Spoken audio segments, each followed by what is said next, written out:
Welcome to Home Buying Made Easy. I am Michael, and Rachel's here with me too. And I got a shirt. I think it'd be kind of cool if I had like a Mr. Rogers sweater. Okay, why? I just think like something different, like Yeah.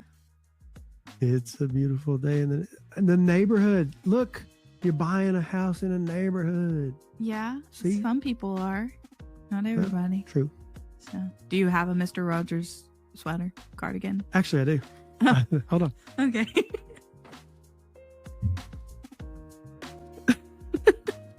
Wow. Hey, check this. I know it's like in the screen. Okay, that's fine. But yeah. So Wow. here we are. This is my Mr. Rogers. Oh, I'm gonna knock something down. Yeah. I'm over here hitting stuff. This is me. Oh wow. Okay. How you like that? That's Very, impressive, huh? very Mr. Rogers. I need to change my shoes now. Yeah.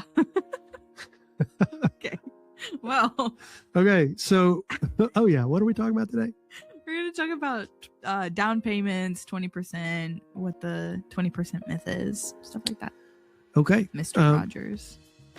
Do I need to take this off? Is this gonna bother you? I mean, you can take it off if you want to. I'll take it off. It sounds like it's gonna bother you. If you're wearing it, not me. Yeah, but it's like if you just sit there and laugh at me the whole time, it's gonna be weird. Okay, so there is a myth that I think older generations started this, and I would even say that there's even younger generations believe this as well, and kind of subscribe to this. Is it possible to come up with 20%? Yes. In some situations, it would be possible to come up with 20% down.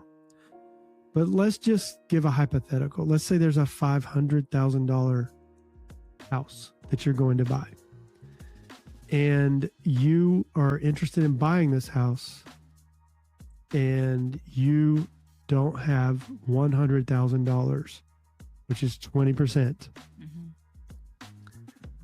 Are you just not going to buy? How long would it take you, Rachel, by paying all your bills, making money, how long would it take you to save after you pay your bills and all that? Yeah. How long would it take you to save $100,000? Years. Yeah. A long time. So you're running the risk of, okay, years later, you've saved up the money and now the house is that much more expensive too, because house prices go up. But you missed out on all the equity that you would have been starting with if you had purchased earlier. So there are loan types that allow for other down payments. There's also some down payment assistance programs. We could talk about those in another episode. Mm-hmm. But there's this myth out there, you got to have 20% in order to buy a house. That is not true. The truth is there are other loan opportunities at other loan amounts, loan LTV, loan to value, down payment amounts. Okay. So you want to go over those? What direction you want to go first? Well, are there certain down payment expectations for each loan type? Because we've talked about loan types. Are there specific ones for each, like FHA, conventional, VA, blah, blah, blah? Yes. There are certain loan types that have different, and they're different. They're different inside of the loan type. So if you are a first-time home buyer in a conventional loan, you could possibly put 3% down. Typically, most lenders are going to be at 5% down on conventional. But if you're going to be using it as an investment property, you usually have to put 20% down or 25% down if it's an investment property. Yeah. If it's a second home, you got to do 10% down at least. But you get better interest rates if you put 25% down. Right. So It's all over the place with conventional, depending on the type, like what you're going to use it for, the purpose of the loan. Is it a first home? Is it a first-time home buyer? Is it a conventional? Is it a investment property? Is it a second home? It really depends on all of those different scenarios. Yeah. FHA minimum requirement is 3.5% down. So while conventional does have that first-time home buyer 3% program, those usually have income caps and there's some stipulations that go with that. On FHA, there's no requirement there, but it does have a lower down payment amount. It's a government-backed loan, so there is mortgage insurance premium on that. So you do have to pay monthly. You also have to do that with conventional if you don't put at least 20% down, but you can sometimes pay that up front on a conventional loan. Yeah. It's a little bit different scenario. Okay. VA. Yeah. VA has 0 down payment requirement and USDA has 0 down payment requirement. So both of those loan types will do up to 100% of the value. Okay. So how does the down payment, or does it affect the interest rate at all? Is that a... Yes. So the amount of the down payment will make adjustments to the interest rate.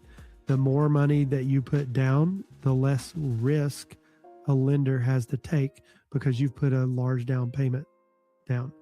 So if you, as an example, if you put 5% down, your rate may be one thing, and it might be a 1/4 point lower if you put 20% down.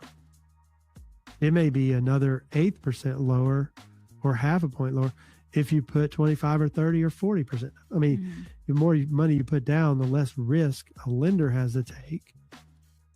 And if they're taking less risk, they give you a better rate. Right. That's how that works. Right. Okay. So does a bigger down payment make your offer more competitive or more appealing to the seller? That's perception, but yes, I would say it's all perception. Yeah. So if you're putting a larger down payment down and you're notifying through your pre-approval letter, or your lender's calling the listing agent and you're putting that offer in, and they say, oh yeah, they're putting out 25% or 30% or 50%.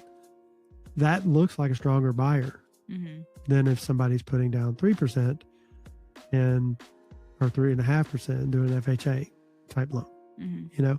Yeah. So I think I would think that a seller is going to look at how much money you're putting down. Does that mean that you should do that? I don't know if that's the best choice for putting money down. Yeah. Like that may not be your best option. Right. It may be better to just do 5% financially for you and be able to go ahead and afford the house. I don't think that sellers are sitting there going, oh, they're not putting enough money down. Like if they got an offer, they got an offer. They need to discuss the offer. If it's a good offer and the people are pre-approved, they should move with the offer. Right. Yeah. So another question that I hear is, does the down payment go towards the interest of the house, or does it actually go to the principal of everything? It is the principal. Okay. So if you have a $500,000 house that you're buying and you put $100,000 down, your loan amount will be $400,000. Is 100% principal. Okay. Yeah. There's also closing costs and there's other things you may be paying for, but the down payment money is specifically principal. Yeah. Okay. So the last question I have is, what are the actual benefits of putting 20% down versus a lower amount? Okay. Well, the main benefit with putting 20% down is you wouldn't have PMI. That's private mortgage insurance. Sometimes private mortgage insurance can get really, really expensive, and it may be benefit to go ahead and put 20% down. Most of the time it doesn't, though. If you have good credit and the scenario looks good, the private mortgage insurance might be a lot lower than, putting the money down. So what I usually do, though, is I when I'm going over this scenario with a specific person that's thinking about, should I put this money down, or I don't have that money, I like, let's say they have the money. We'll go back to our scenario, $500,000. If they're putting $100,000 down, then they won't have private mortgage insurance. But let's say they were just going to put 5% down. That 5% would be $25,000. You take that $25,000 they're putting down. Now they have, let's just say the mortgage insurance is $100 a month, the PMI. Mm-hmm. It's $100 a month. That's $1,200 a year. If they take $75,000, so we'll go $25,000 down, and then they take the 75 and they go put it somewhere safe in a mutual fund somewhere, they're going to make more than $1,200.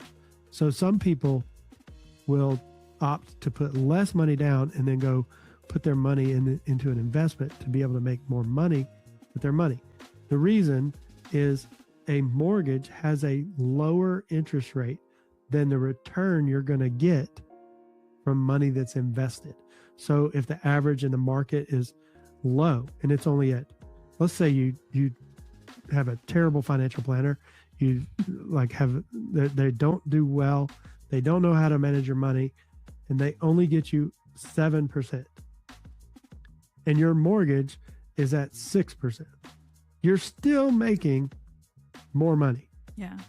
So like you got to weigh that out. You got to look at, okay, is this the best use, the highest and best use of my money? And so I'll go over those scenarios with clients when they're saying, hey, I want to put 20% down, or maybe I don't want to put 20% down. What are my options? Yeah. Well, that's the last question for this episode. So. All right. Yeah. Well, if you have other questions about down payment or anything else related to mortgages, or just want to know how to buy a home easy, we're all about home buying made easy here at the Home Buying Made Easy podcast. We'll see you next time.